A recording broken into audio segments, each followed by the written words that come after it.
Welcome to another episode of the Hoopsfix Podcast with me, your host, Sam Nita, full-time British basketball advocate.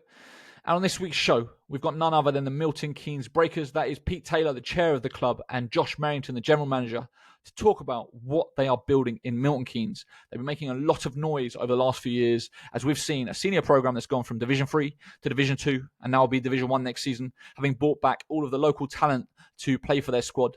We've got a community program with over 1,000 kids playing every single week, which is just incredible. And we've got a club that's turning over £500,000 every single year, which again is not a small amount for a National League club, especially Division 2. And I think not just that, but they've also built a really serious fan base. When you look at the National Cup finals in January, they had over 400, 500 travelling fans to Manchester, which is really unprecedented for a National League club in the time that I've been covering this sport. You just don't see it, especially at Division 2 level. So, I wanted to dissect it and try and understand how they've done what they've done, how they've made it work, and what, I guess, the lessons are that other clubs can hopefully take to, improve and build upon what they're doing in their own local areas.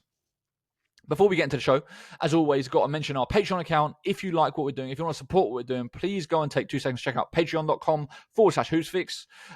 There you can donate as much or as little as you like every single month or every single year to support the work that we're doing. All this stuff does cost time, it costs money, and we are looking to our audience to help support that work. So please go and check it out, patreon.com/Hoopsfix. As always, I would love to hear what you think about the show. If you're watching on YouTube, leave a comment below. If you are watching anywhere else or listening anywhere else, you can reach out to me on every single social media platform at Hoopsfix. Or if you prefer some one-on-one interaction, you can drop me an email, sam@hoopsfix.com. I reply to every single one. Anyway, that is enough from me. Here is this week's show with Josh Merrington and Pete Taylor.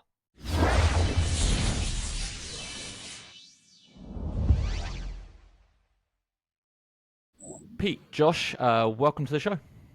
Thanks for having us, Sam. Yeah, thanks for having us, Sam. Obviously, this has been a few weeks coming. We've been going back and forth on emails.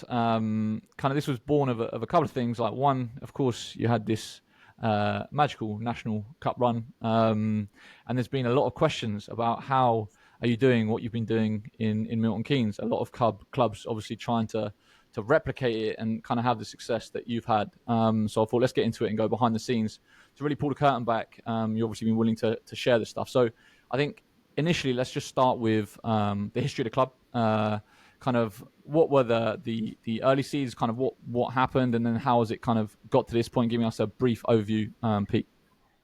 Sure. So my wife and I were living in the States, and we returned back to the UK, and we're both retired.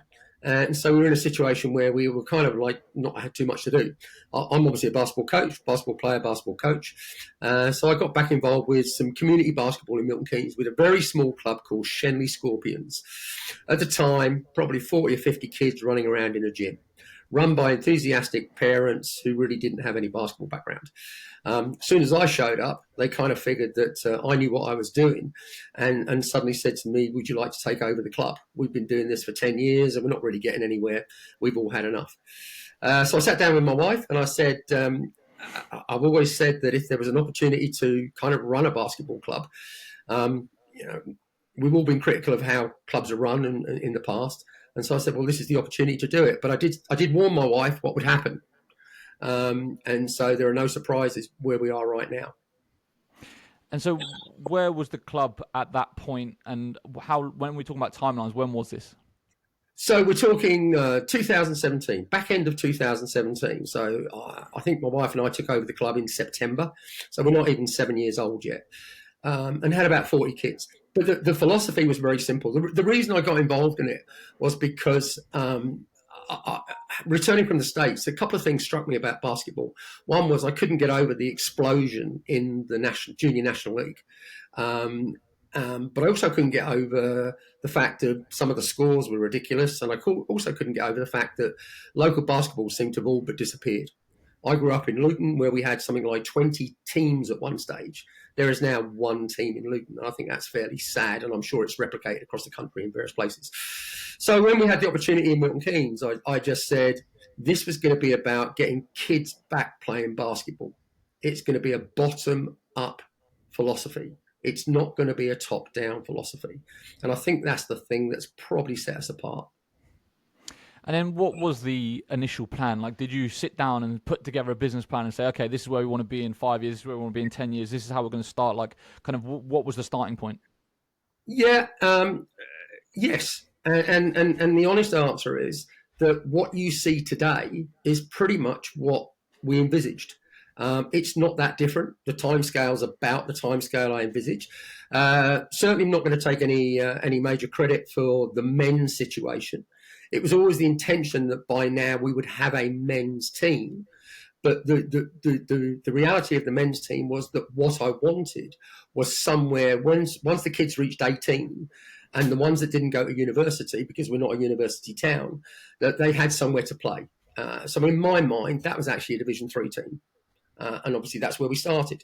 But what we've done is we've continued to grow our community base.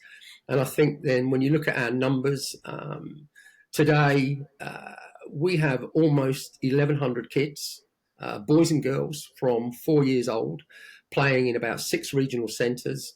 We run our own CBL, our own Central Basketball League. Part of that was recognising the challenge of travel for kids. And so we have a situation where about 300 of our kids play in our CBL and never have to leave Milton Keynes. And then we've kind of gone on from there, really. One of the things that obviously when we talk about timelines, obviously 2017 was pre-COVID. One of the things that clearly happened in the middle of that was COVID, and then we obviously had a shutdown. Where were you sort of pre-COVID? What happened during COVID? And then obviously coming out of it, I'm assuming that's around the time when Josh joined as well. So we'll kind of carry on after that. Yeah, so up to that point, I was doing all the coaching myself every Saturday afternoon. I was doing 6 hours and coming home absolutely exhausted. But we'd grown. We'd opened a couple of new venues. We were up to about 300, between 300 and 400 kids, and then along came COVID.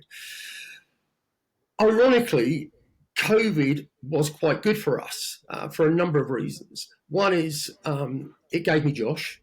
Josh was working in Portugal at the time and had to come home. And I'm not sure if everybody's aware, but Josh is a Milton Keynes boy. Josh went to school. My youngest son and Josh were both at the same school. And I'd followed Josh's career for a couple of years because I knew when we put the program together, my wife and I realised that at the point we were going to go into the Junior National League, which was going to be about year 3 or 4, that we needed a general manager. I needed somebody that was going to run that whole basketball day-to-day program. And that wasn't going to be me. If we were going to make this something successful with longevity and scale, then it was going to need a slightly different structure. So a couple of things, really. One is as soon as COVID was over, we hit the ground running. I think we had 1,500 kids, an outdoor camp within a couple of weeks of being allowed back in. Josh was already on board and planning things. And then something else that happened, which we don't give our government a lot of credit, but we'll give them something. And that was for the apprenticeship program. Kickstart, correct, Josh? Yeah, Kickstart, yeah. Yeah, the government it came out with a program called Kickstart, and that actually allowed us to employ, I think we employed 4 full-time coaches, and the government actually paid for them for the first 6 months. So I have to say that was actually a big bonus for us. Not, again, just circumstance.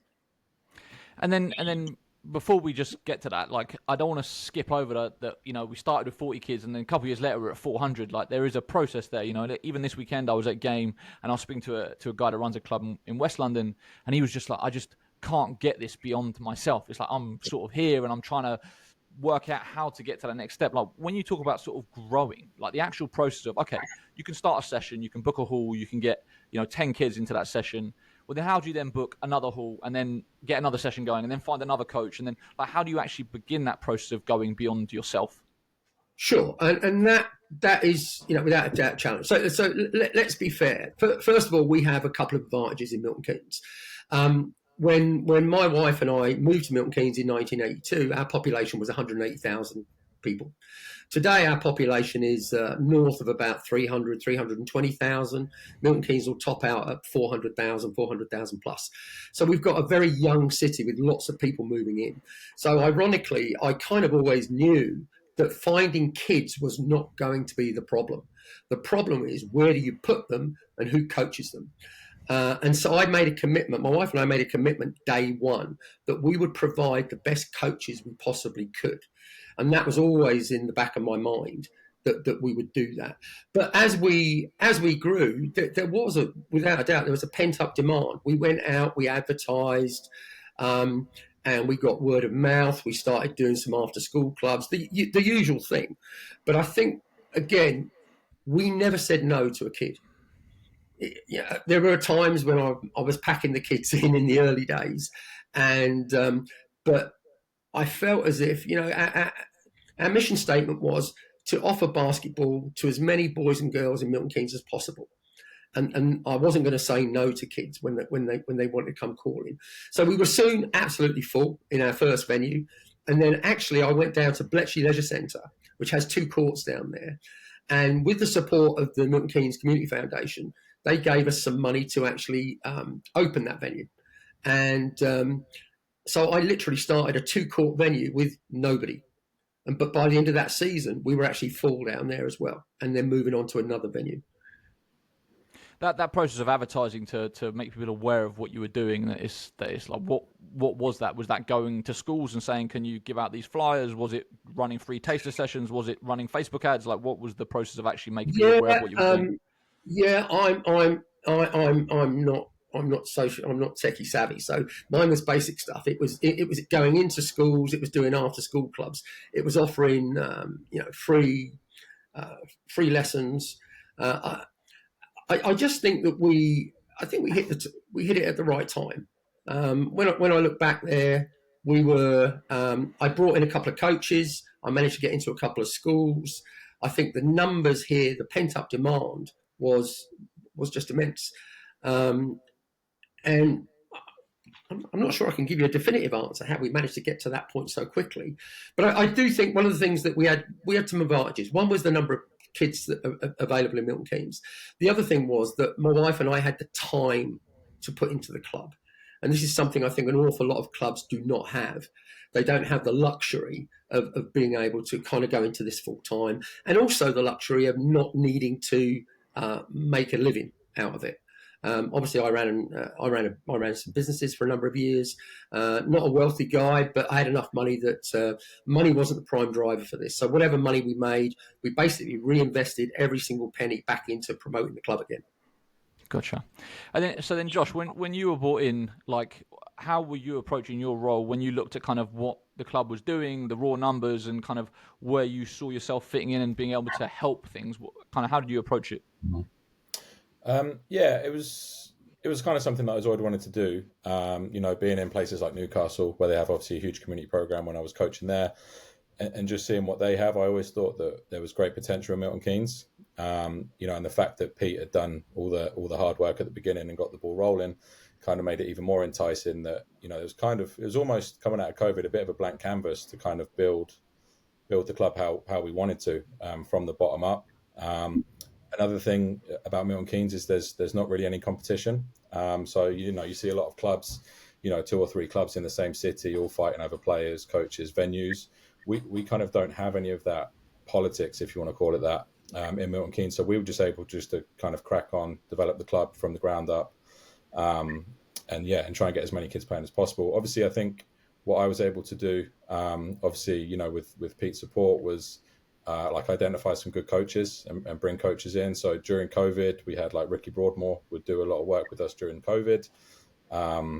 And then we launched the Sixth Form Academy in association with the 5 Dimensions Trust here in Milton Keynes. And that allowed us to bring, obviously, Billy Beddoe in from Canterbury in a full-time role. I was kind of, at the time, I was almost kind of transitioning out of coaching. I kind of saw that I was going to go down a different route than purely coaching. So, and I thought it was important that my time was spent, not just, if I was to coach a team, that's going to take, a lot of my time and effort. Whereas if I don't coach a team, it allows me to then kind of put that effort into bringing in more coaches, bringing in more resource, putting on more sessions, things like that. And then I'm always obviously there to kind of plug the gaps if a coach is ill and stuff like that, where I can step in and help. But I thought it was important to get involved more in kind of the organization side of things to help grow the club than the actual coaching side of things. And then when you talk about, I guess, trying to create a pathway and develop talent, Like, how do you approach that? What are you looking to do? What are the most important factors in making that happen? Like, obviously, you know, like you said, you're kind of starting with a bit of a base, but you've got to really put together. Okay, if we want to develop national team level talent and future pros, like we need to put these things in place. Kind of, what were those things, and how did you go about doing that? Yeah, so I think the first thing is to create a big base of players. So obviously, the bigger the base of players that you have, the more chance you're going to find some talented kids. And that also obviously increases the competition level between the kids. You know, there's always, kids are always having to kind of look over their shoulder because there's always somebody that is coming for their spot. So that kind of competition that we have within the club is really good. I mean, some of the best games we have in the season is kind of the interclub games where we played the first team against the second team, or we play the under-12s against the under-13s. And it's really competitive games, and kids are looking to kind of prove themselves and continue to move up the pathway. So I think creating a big base of players is the first thing that we did. And then there's kind of Pete alluded a little bit to the schools program, but obviously when we had the 4 coaches join through the Kickstart program, the first thing we did was get into the schools, because that was going to be was going to help us to build relationships in the city, and was also a key for us in terms of developing the numbers of players within the club. So first thing I did, I picked up the phone and spoke to James down at Richmond Knights to kind of ask what they do. And the advice he gave me was, speak to the school sports partnership, which was the first thing I did. And that's been great for us. So we work with the school sports partnership here in Milton Keynes. So we help with all their tournaments that they run, which is obviously great for us in terms of, at the end, we'll provide referees. At the end, we'll give all the kids flyers. If there's any talented kids that we spot, we'll talent ID. So we have like a golden ticket program that we do through the schools. So if we see a kid that's, particularly talented, we give them a golden ticket, and their first month of training with the club is free. Just kind of get them in the door. And once they get in the door, they're kind of hooked. And then, we can move them into the appropriate level. So I think, working with the school sports partnership was big for us. And it also opened a lot of doors to the primary schools as well. We're fully booked with our coaches. We're in primary schools every day, before school, after school, during school. So that's been a great success. And we've got a pretty good reputation within the schools. I think we deliver a good product at that level. And so much so that the teachers are now, really supportive. And if they have, like there's one school, they had a kid in year 6 who was 6'2". So the teacher said, I brought him to the tournament because I knew you'd be here. And that kid's obviously now in the club, now playing with our junior national league team, under 11 at 6'2". So there is that type of thing that going on. I think we've got a good reputation within the city, and the schools program has been big for that. And then when we talk about kind of transition the kids from the schools program into the club, we have sort of 3 levels. So Pete mentioned we have 6 community clubs at the moment. So 5 of those in Milton Keynes, and they're kind of spread out geographically. So north, south, east, and west. And the idea behind that was, it's easy for kids to get there. So, whichever part of the city you're in, you can play basketball, within 5-10 minutes of where you need to get to. And also, if we only offered one under-12 session on a Wednesday night and the kid plays football, then, he might pick football. So we try to spread out the sessions where, there's, the 6 different venues all offer under-12s on different days. So, wherever you live, whatever days you're available, you can play basketball. So that's kind of like the entry level of community. And that's, like Pete said, we don't turn anyone down. That's open to kids of all abilities. And there's obviously some really talented kids in those sessions, and also some brand new beginners. But that's like the kind of gateway into the club. Then above the community, the next stage is development. So if there's kids that show talent, we put them into the development program, which we run at under 10s, 12s, 14s, and 16s at the moment. And that's an extra session with our most senior coaches. So they get an extra session on top of their community session, and it's with our most senior coaches, so they can kind of make sure they're getting what they need, and also the coaches can keep an eye on them and see if they're ready to transition into the National League program.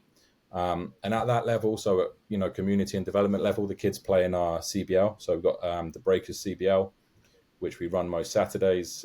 We run under 8 tournaments, and then we run leagues under 10s, 12s, 14s, and 16s. So like Pete mentioned, the kids can, they can play basketball pretty much every Saturday without having to leave Milton Keynes. They're getting competitive games. And that's been brilliant for us because, there is not much local basketball in England. And that's why you see a lot of the cricket scores in in the National League. We saw a 160-0 score last weekend, and I don't know who's to blame. Everyone's blaming the team that won 160, but I think there's multiple people to blame there, in my opinion. So I think things like that can be stopped with good local basketball. So all our kids, if they're not quite National League level, they can still play. Obviously, National League goes up 2 years. So it goes from 12s to 14s to 16s. 12s to 14s is a big jump. So, if you might be an under 13 and just physically you might not be able to compete in the under 14s. So that's where they can play a year of CBL and then potentially go back into the National League the following year. And it just gives, we play some National League games and, it's early in the season and the coach will go, no, this is the first game the kids have ever played. And I was like, what are you doing in the National League? There should be something before that. So, all our kids that play National League, they've had a year or two of playing in the CBL before they get to that level. And then we run, obviously, Junior National League. We run under 12s, 14s, 16s, and 18s. We run 2 teams every age group on the boys' side. We run 1 on the girls' side. We actually decided to go with two under 14 teams on the girls' side this year. But we decided not to go with the under 18 women. We just played in the cup with that team, managed to reach the semi-finals. But yeah, we only had kind of 3 true under 18s, so we decided to kind of just stick with the 16s. National League programs are doing particularly well across the board. I think our girls program in particular, I just think there's not many clubs that put much effort in to girls basketball, which is a real shame. Because there is a lot of talent here. And we end up losing girls to netball because they have a better infrastructure than we do. So we've put a big effort into the girls program. So girls doing really well. I think under 12s, 14s, and 16s are all undefeated and top of their league at the moment, which I think speaks to the good work that we're doing, but also the fact that there's the level of girls basketball really needs to improve in this country. I think clubs need to put more effort into developing the girls side of the game as well.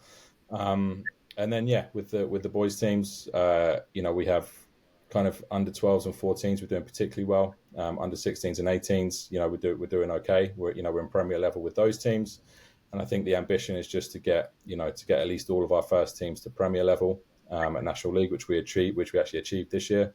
And just to continue to provide good competition outlet for the kids. Obviously, the men's team now, it's almost like you've got it, but you kind of don't need it. But then where does it sit, and how important is it? Do you think it is to the whole program? Yeah, Josh, can I answer that one? Yeah, okay, so it's a bottom up philosophy. So it is about community basketball, but the kids have to have aspiration, and so we see it as 3 very distinct programs. We see our community program up to our CBL. Then we see our Junior National League program, which is the aspiration. And then, as I said right at the beginning, we want something for them to be able to play to. So there needed to be men's basketball. Division 3 was where we were looking. And I think it's fair to say that we will be looking for exactly the same route for the women as well. So watch this space. I would imagine we'll be announcing a women's team very shortly. But what's interesting, I had a conversation with some guys from Manchester yesterday, and we were talking about the fact that the men's program is the bit that draws the attention to the club. Nobody in Milton Keynes had ever heard of our club for the first 3 years. We've only been involved in the National League. This is what's it? Our 3rd year, I think, Josh. This is our 3rd year, and we've got 12 teams. And we've got 12 teams in the National League. So we've got a can-do attitude. We've made it happen. But up until this year, we'd never needed to kind of go to the community and kind of ask for some support or something, and we can talk about that at some point. But the interesting thing for me this year is it's been the men's program that has attracted the interest from the Milton Keynes community. But once that interest has been attracted, because of the scope and the breadth and the depth of the program that we offer, various people are talking to me about wanting to be involved in at various levels. I've got a couple of companies that I'm talking with now that are only interested in the community side. They love to come and watch the men play. They were at the game with us at the weekend, and they love it. But actually, the thing that they really, really like is our community basketball program. They love our community basketball league. And it's really interesting what people are looking for. I think the world has changed from the days of just sponsoring somebody for a couple of £1,000 and putting a name on a shirt. Corporate social responsibility is the kind of the buzzwords, and everybody's kind of looking at that thing. And I think we've moved on to a point where we are becoming part of the infrastructure of Milton Keynes. We're actually becoming a little bit of an influencer in terms of affecting children in things like their social behaviour, being involved in schools, non-basketball activities, which I think is absolutely fantastic. And I'll be the first to admit that I didn't envisage that when I started, but it became very obvious about year 5 that we were starting to have an impact within the area. So the men's program is very, very important, not just in its own right, what it does in terms of enhancing the whole club's reputation. Yeah, and in Just terms to add anything there. Yeah, sorry, Sam. Just in terms of like the actual where it fits on the pathway of the player pathway. Obviously, last year Division 3, we had I think 7 academy players that were part of the team. This year with now Division 2, we've got 4. So and one starts, another one plays regular minutes. So I think there's a lot of pressure on us to win this year. We have to win every game basically to try and get promoted to Division 1. So the margin for error is really small, and that's just the way it is. But I think, hopefully we can get to Division 1, we can become an established Division 1 team, and it will be hopefully with a team that's primarily players from Milton Keynes and the surrounding areas and kids that have come up through our program. That's kind of the ambition for the next 5 years or so. Yeah, I was going to say that clearly to everyone that's been sort of following the story, you've got players that are very, very good for the level that were playing at last year, Division 3 and Division 2. That I would assume, I would feel pretty certain that they could get sort of professional contracts elsewhere at higher levels. But obviously they've chosen, I assume, to buy in. Can you talk about sort of that process, trying to bring players back home, kind of what was the vision that was sold to them, how bought in they are to what you're trying to do, and is it really about we're all coming together to really make Milton Keynes the basketball destination in England? Yeah, I think that the key thing you said there, Sam, was that they're all kind of bought into what we're doing, and I think there is there's a clear mission statement behind what we're doing, and I think the players, Jordan Spencer, Blaine Freckleton, Mike New, Chris Tawaya, the local guys, they see what's happening underneath. And obviously they came through, a similar program when the MK Lions were in town. So I think, definitely they're kind of bought into the much bigger picture of the club. And I'll let Pete talk more about this, but I think what we've done and how we've been able to get those guys and retain those guys is Pete does a lot of work with them kind of away from the court, kind of helping them transition, because they're kind of not, I don't want to say, back end of their careers, but they're not young anymore. So they do need to start thinking about life after basketball. So that's where I think that's kind of been a bit of a USP for us, where Pete's been brilliant in terms of helping the guys, think about things outside of basketball, become more, self-sustainable, where you're not kind of reliant on a club giving you a contract for 8 months to go here, and then you come back in the summer and you've got nothing. I think, I'll let Pete talk more on that, but I think that's been the real USP for us, as well as obviously them, being local, being from the area, and kind of buying into the vision of the club. Yeah, I think it's fair to say that we kind of Josh knows all these guys. I didn't know any of them. I know them by name. Josh knew all these lads, and we got conversations going, and they all have played at a professional level, very, very high levels involved. But I think also, Josh mentioned it. I have a program that I called Life After Basketball, and it was really about trying to get over to these guys that in most cases, the basketball club wants you for what you're going to do for them. And therefore, the players become a little bit mercenary about it as well. And I've always found that very frustrating with this whole kind of rosters just changing every year and players appearing in different colour shirts every year. And it was really something that I found not particularly great. So when we were able to convince them, Josh managed to get them through the door, sat them down with me. We managed to convince them that not only were they buying into something, and I think that's been proven that, sell out games, that the crowds love them, the guys love playing in front of everybody. But it was about the fact that I saw things changing. This year alone, Blaine is now a dad. Billy Bedo is now a dad. Once you have kids involved in your life, things change. You don't want to be in a car 2-3 times a week, driving an hour and a half to practice and then getting home at midnight and getting back up for work again. Your responsibilities change. And so I think there were things like that. People like Jordan, I don't think Jordan might be talking about it. I mean, Jordan and Chris have only ever known basketball. Chris has got 2 young kids, and because his career was taking him into Europe, he wasn't seeing his family for a period of time. And so I think there's a whole bunch of things. Andre Aerosol's is another one. I think Andre is actually a really interesting example. Obviously, Andre had a very bit of a freak accident earlier in the season, which was season finishing.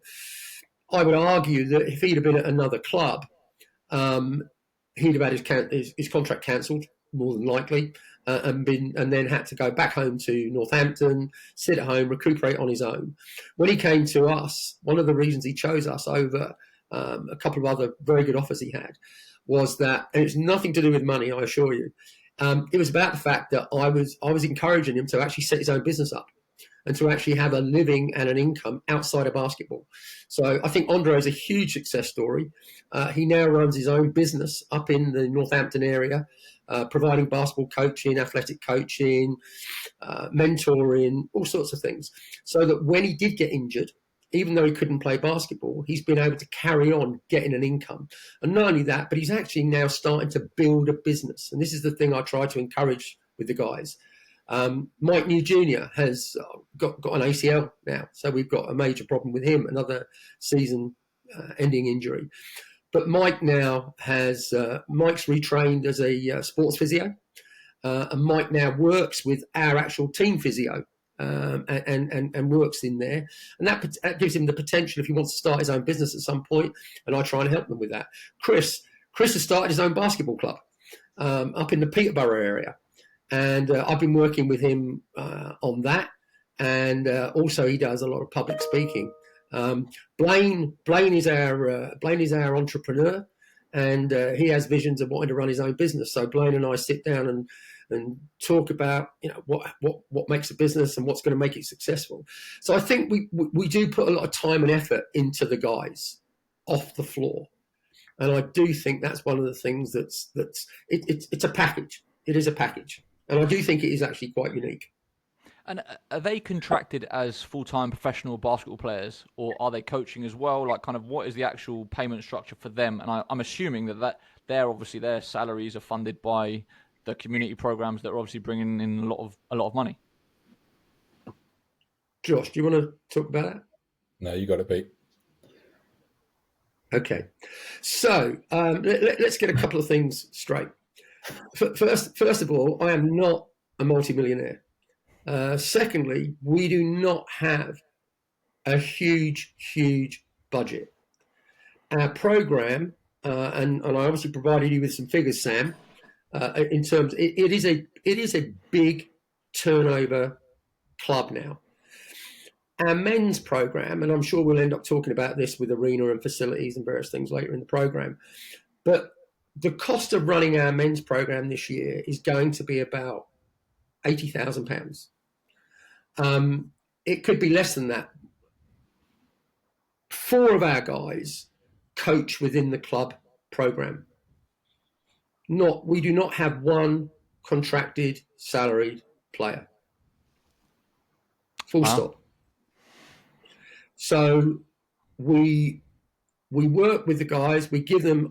I'm trying to find them more and more what I call non-basketball income opportunities to try and lessen the reliance on just basketball, because I think that's a win-win situation for the player, because there'll come a time when they're too old, nobody loves them anymore, they get an injury, they're finished.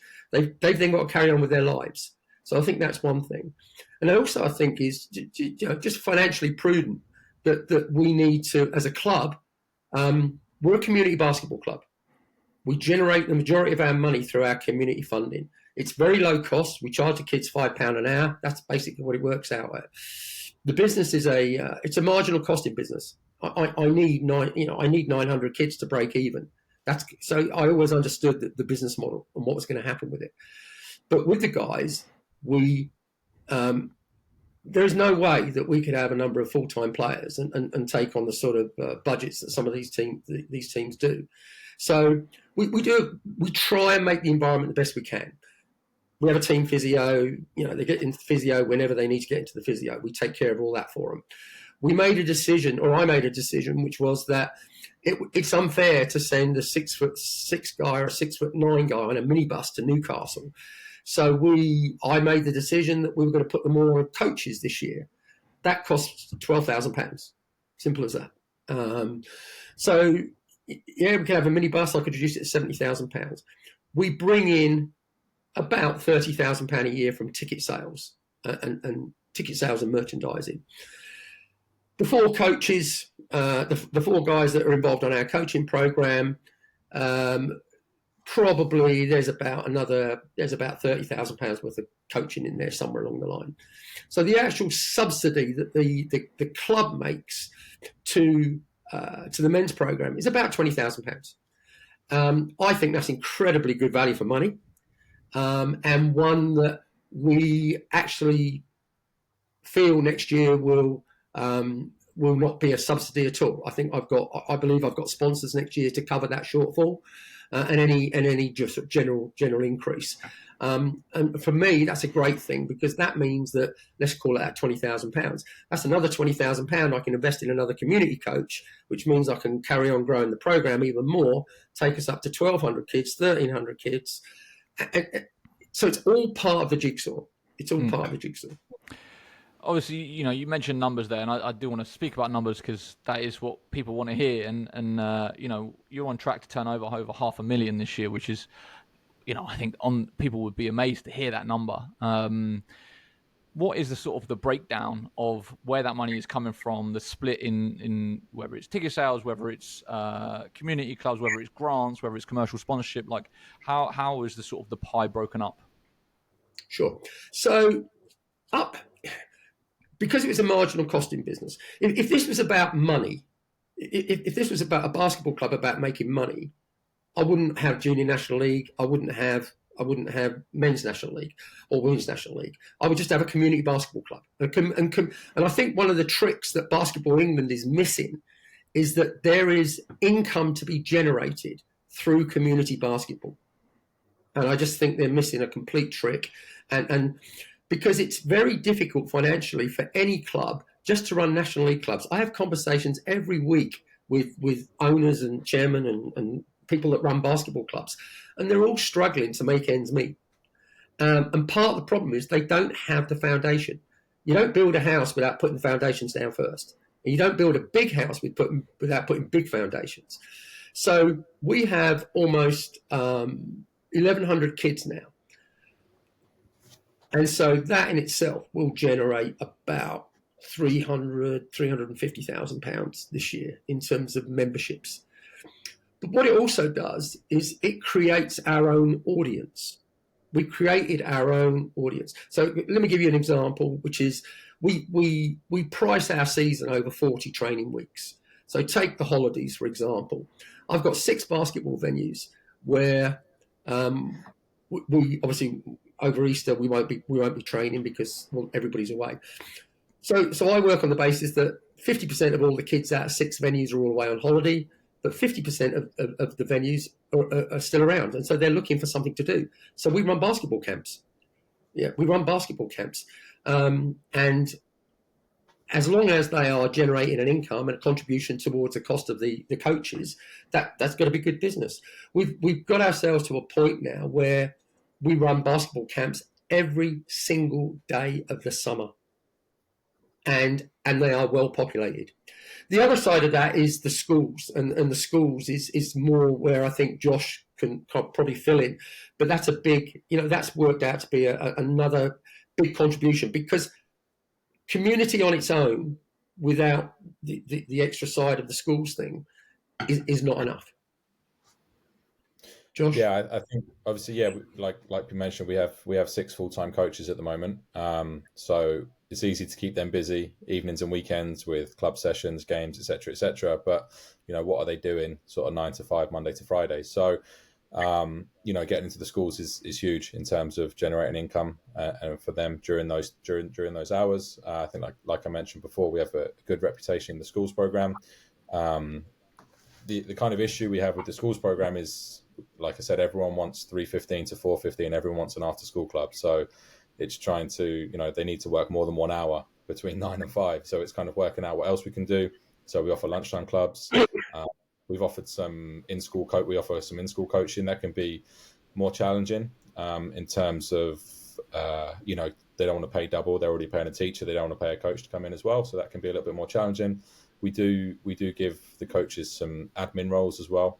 So we brought in a female coach this year, Paige, and she's basically taken over the admin of the schools program, which has been a huge load off my shoulders, which has been brilliant. And then I think what we need to do next is we're going to try and diversify our schools program a little bit in terms of what we offer. So we're looking to bring in like a Hoops for Health or something similar for next season to, if we are in Division 1, to potentially use some of the players to go and deliver that program. And like Pete said, kind of basketball, but also some non-basketball community projects that are kind of delivering a good message to the community about, healthy eating, anti-crime, all that type of thing. So I think we'll looking to add those type of programs in and, to fill up that time, sort of 9 to 5, Monday to Friday. But yeah, definitely the schools program's it's what's allowed us to kind of employ the coaches on a full-time basis. And are you tapping into any grant funding at all at the moment? So, and this is where it's a really interesting conversation. So, of that, about £490,000 our turnover was last financial year. I would suggest that our grants and sponsorship element of that was about £30,000, and that's it. The rest of it is generated from basketball, from schools, from our CBL, which is additional. We have what we call a pick and mix program. So we have like private coaching sessions, small group coaching sessions. So there's a lot of ways of doing it. Obviously, we sell tickets for the men's games. We run birthday parties. We have a waiting list of birthday parties for our men's games now. We obviously sell merchandise, but grants and sponsorship is the area that I've been spending this year tackling. And the reason for that is the concern for me of that £500,000 is the increasing fixed element of it, which is the court costs and staff. Our court costs this year will be about £150,000. Next year, it's liable to be about £180,000, £190,000, even if we stand still. So,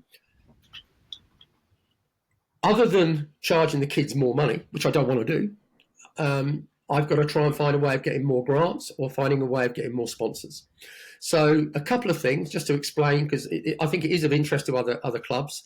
We're set up as a non-profit company at the moment. And what that really means is that for every 10 grant opportunities we go for, probably we don't even get to go for 7 of them because we're not a charity. And then you're probably applying for 10 grants to get 1. So one of the things that we're doing is we're moving this right now to become what's called a CIO, Charitable Incorporated Organisation. It's a charity. And that's partly of the reason is because we're doing more and more kind of basketball, non-basketball, charitable work, getting involved in the schools. What that will do is that means that we'll be able to go after every grant opportunity. And so that immediately gives us like a 10 out of 10 opportunity to go after. And I think it will, as we do more non-basketball work, we'll tick a lot more boxes for criteria. And we have a guy that's just joined us, funny enough, from he worked with the Lawrence Delaney Rugby Foundation. And he's come and joined us and he's already having an effect in identifying various bits and pieces. So that's the grant side of things. On the sponsorship side of things, Josh knows I'm not. You need grants and you need sponsors, But my challenge with sponsors is that if you get yourself a £50,000 sponsor or a £100,000 sponsor, you will spend the money. And then the following year, when they can't afford it, all of a sudden you've got to cut your program again. And I think we've seen in basketball over the years, sponsors come and go, TV come and go, and we've seen the rise and fall of basketball from the heady days of the 80s, to where we are again now. So I'm very controlled about our sponsorship. So I've set some limits. So I think next year we're liable to maybe go towards maybe 600,000 turnover. I would like to see no more than about 15% of our turnover with sponsorship and maybe 15% max on grants. And I think if I could do that, that makes it manageable and takes away the risk factor for me. So we've got Phil, our guy on board, who's making inroads into the grant side. And I've taken it upon myself this year to get out in there into the Milton Keynes community. So I do a lot of work with, we have an independent radio station here in Milton Keynes called MKFM. And I advertise on there 2 adverts every single day.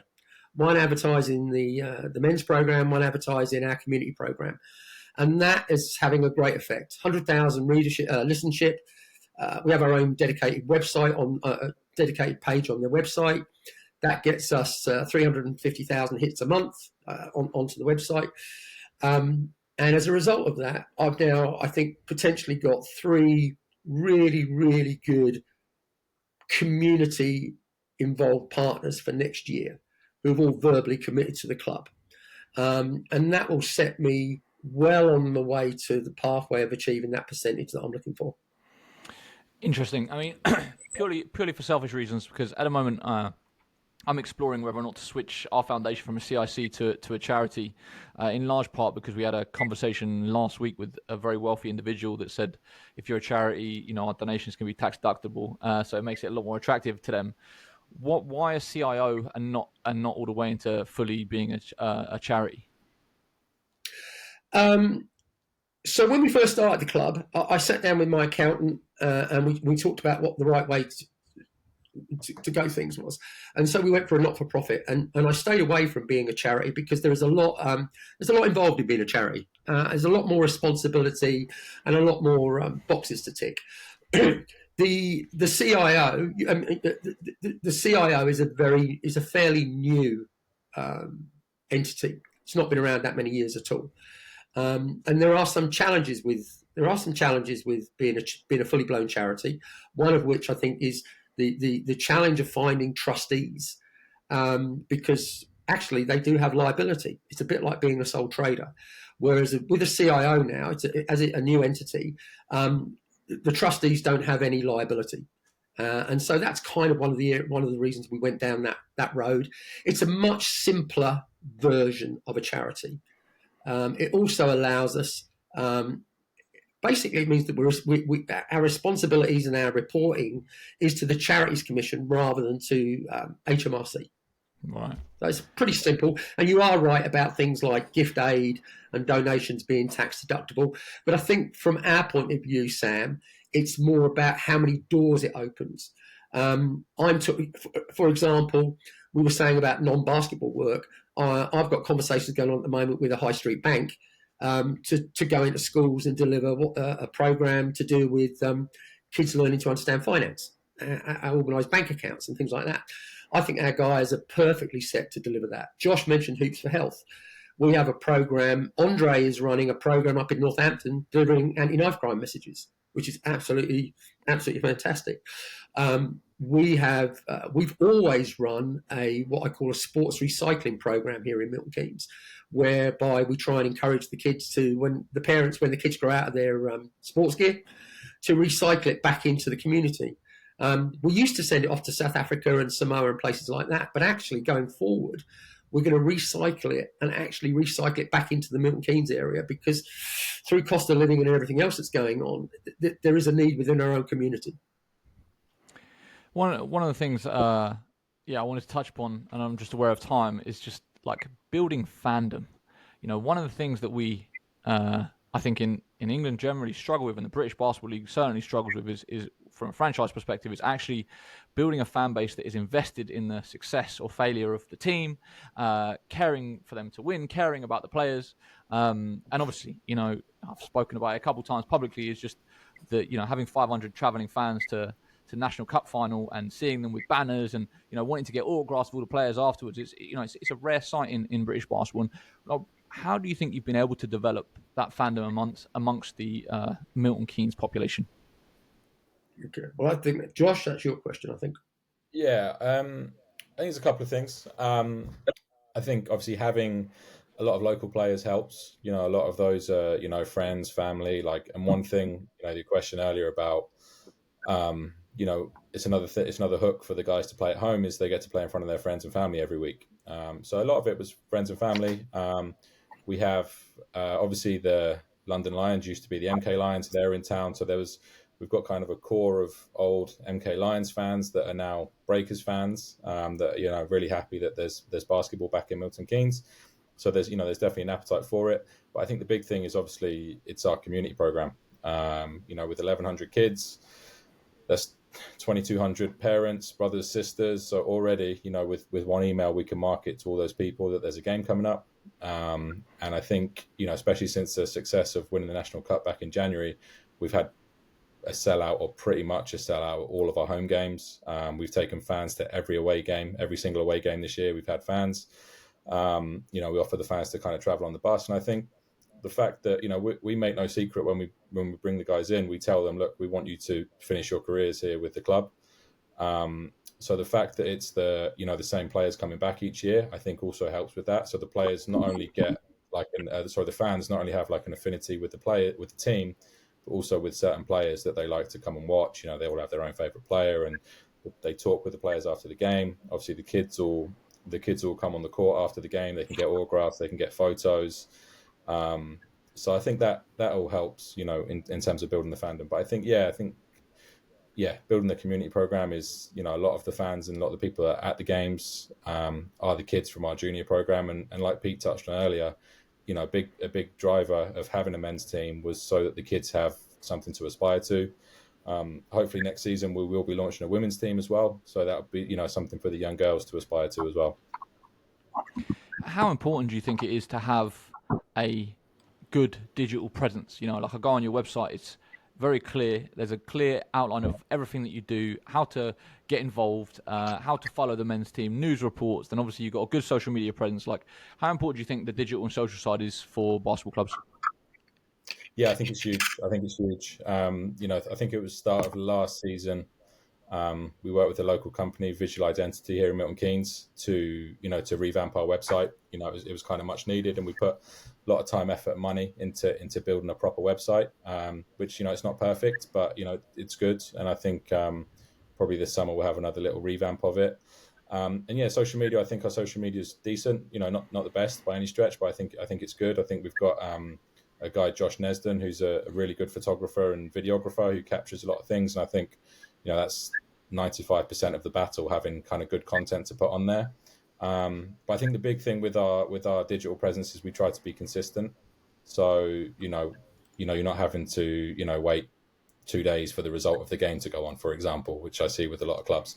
I think we try to be as consistent as possible. So we have kind of a posting schedule that we put out. We put out the kind of the weekend fixtures at a certain time. We put out, the results at a certain time.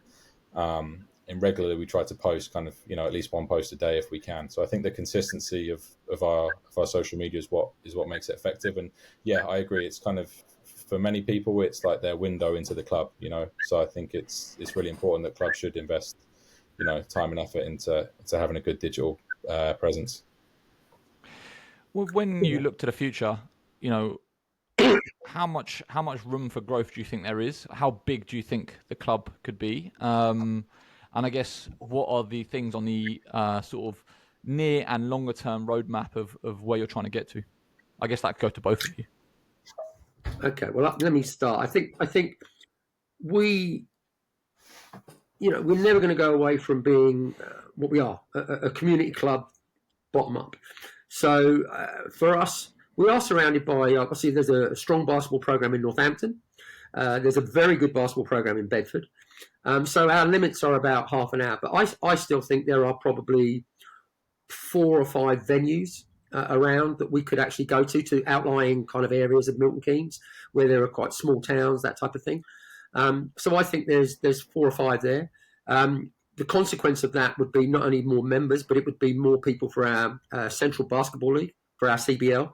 I'd like the CBL to develop. Josh and I have talked recently.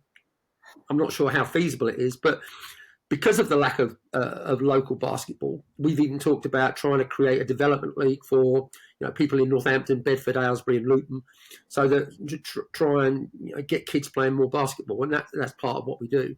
So for me, that would be one. I think on the junior national league teams, we're pretty well populated, other than under 18 girls right now, and that's only a matter of time. I think both Josh and I talked about senior women. That will happen, and then. And I think it's more than likely that we will probably consider another men's team, so that we will always have an exit route for the kids coming out of the academy. Because not every kid coming out of the academy is going to be able to play at Division 2 or Division 1. But it is important that for the kids that don't go to university, that we kind of keep them involved with the club. That's how I feel about it. Josh, you got anything to add? Yeah, I think Pete's kind of outlined it from a structure point of view. I think from like a on-court performance, that type of thing, I'd like to see both men's and women's teams in Division 1, and kind of having that complete pathway for boys and girls from 4 years old all the way up to seniors.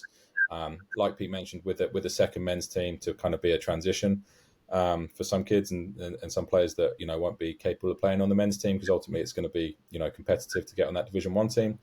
We hope. And then and just seeing those teams full of kids that have come through our program, primarily players that have been through our pathway that are then kind of representing the club at senior level. I think, I don't know if we're going to talk about this, but I think the big thing that is kind of the hold of, or the drawback of every club in the UK, or most clubs, is not having a facility. So I think us kind of having our own facility is going to be, having a home is going to be the key to kind of, how far we can go. I think without our own facility, we are kind of capped at a certain level. But I think, hopefully, Pete will probably talk more about that. But I think getting our own facility would be huge. How are those conversations going? How do you see that happening? How much is that going to cost? What is it going to look like? Kind of where are you at with it in the journey? That's Josh just trying to push me into a corner.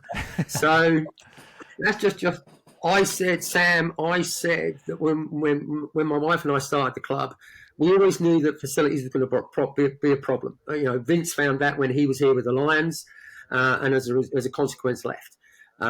Milton Keynes is a fantastic city, but it does not have one spectator facility. That's shameful on behalf of the council, I have to say. But I said I promised my wife that I would not get involved in a project to look at our own facility in Milton Keynes until about 3 months ago. And then I kind of, when I'm looking at the finances and trying to make sure that we are financially prudent, I need to find a way of generating more tickets and allowing more people to watch our games. I think we're quite capable of bringing in 1,000 people to watch our games. MK Lightning, the hockey team here, bring in 2,000 plus for all their home games. I'm sure we can bring in 1,000, maybe more. So I have started the initial conversations with local council, cabinet ministers, got the MPs involved. The 3 local businesses are all very, very keen to help. We just had a very large company approach us yesterday, a construction company, asking to get involved in it. So the conversation's going on, but I think what we're talking about is probably a 3-court venue. I think it has to be a 3-court venue because otherwise you can't get the spectators in. And so you've got an initial build. I have no idea, probably £7 or £8 million, I would think. But actually, that's not the bit that worries me. The bit that worries me is making it financially viable. And how do we do that? And I think it has to be more than just a basketball. It can't be a basketball arena. So it may have to be multi-sport. It will definitely have to have things like commercial gyms. It will have to have cafes. It will have to have bars. It will have to have anchor tenants. So very, very early days for us. I have to say that both Leicester Riders and Newcastle Eagles, Paul and Russell, have been really, really helpful in kind of helping us kind of understand what's involved in getting arenas together. And they've always had an open door policy for us to go and chat with them. So I think it's kind of like watch this space, but it's we've got our hands full just kind of keeping the growth going. Are there aspirations to have a British Basketball League franchise and a Women's British Basketball League franchise, or do you think that staying in the National League and focusing on the community basketball stuff is kind of where you're going to stay, or do you think in the long term that could be an option? So for me, I think the basketball England, Division 1 and Division 1 with the women. I personally am very happy with that level. I think BBL, we've all seen what's happening with BBL at the moment with 777 and our friends in Scotland. It's a very kind of volatile environment right now. The numbers they're talking about at that level are huge, and the requirements are huge. As Josh and I said, maybe when Jeremy gets his big contract, he might decide to come back and invest in Milton Keynes. Who knows? But on a serious note, I think we want to be. I would not want to do anything that would jeopardise the financial solvency of the club and the longevity of the club. I think that's far, far more important. Having said that, I'm sure if you talk to the guys in the BBL office, I'm sure there's a pin in Milton Keynes. Yeah. What else can I say? No, that makes sense. Josh, you got anything to add on that? Yeah, no, I think like Pete said, it's just the financial risk at that level is so much more, and I think we wouldn't be able to do it without external investment. And also like I alluded to before, like the idea of the senior teams is so that kids that come through the pathway can play, and I think the high at that level, you're reliant on bringing players in and out, and the turnover of players is something that is so high. Players come, and like Pete mentioned, they're very mercenary about it. They come, some get involved in the community and it's great, some don't. They come just to do their job and leave. So yeah, it's not on the agenda right now, I would say. I think we'd both be very happy with Division 1 for men and women. Yeah, I think it's fair to say, Sam, that for example, if you look at the academy program at 5D, the very cool thing about the academy program is that pretty much every single kid is in that academy comes from Milton Keynes. And I think, again, that's probably unique amongst most of the academies. And it's a kind of another problem I have with the structure, the inherent structure. I don't think clubs are doing enough to recruit, to develop their own players. And one of the things we've done in Milton Keynes, and it's something I alluded to right at the beginning, is I'm quite happy to take responsibility for the development of this club, along with Josh. And so we're doing it all ourselves. We don't need outside help. And the problem is, once you get outside help, I've said this to Josh before, you be careful what you wish for, because people come in and start, once they've got a major shareholding, for example, they can start running the place they want to run it. And I like the fact that we're in control. I like the fact that my general manager is actually a Milton Keynes kid. I like the fact that our team that won the national championship this year, the national cup this year, 8 guys from Milton Keynes, 4 guys from the academy. Our girls program, all Milton Keynes girls. Our boys program, all Milton Keynes guys. And that's the way I want it. That's the way I want to keep it. Perfect. I think that's a perfect place to leave it. We're bang on an hour here. So, yeah, thank you so much for your time. Wish you all the best for the remainder of the season. And hopefully this will shed a little light to help other clubs level up and increase the capacity of what they're doing, so we have more clubs like Milton Keynes across the country. Okay. Cool. Thanks, Sam.